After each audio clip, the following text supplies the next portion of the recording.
So that's a kimchi stew cooking down. I like that with some sauteed onions and red peppers, and then I add a large can of tomatoes and one of these containers of kimchi.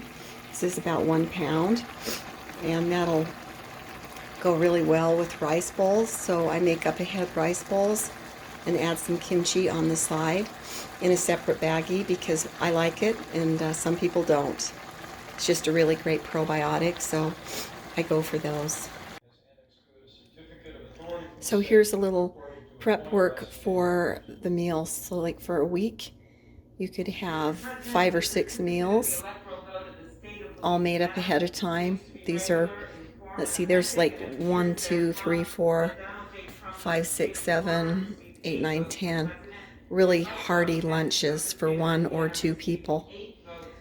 It's brown rice and a rotisserie chicken, some stir-fried broccoli and Brussels. So, yum. So here we are with some food prep for the week. These are just make-ahead dinners. They can be frozen or kept in the fridge if I'm going to be using them right away. I've got some rotisserie chicken and rice. I used a mix of brown rice and a regular basmati rice. And I've got the kimchi that I keep kind of on the side. So this is the way a lot of people in Korea eat kimchi, between 2 pieces of seasoned seaweed. I might be crazy, but I really like this stuff.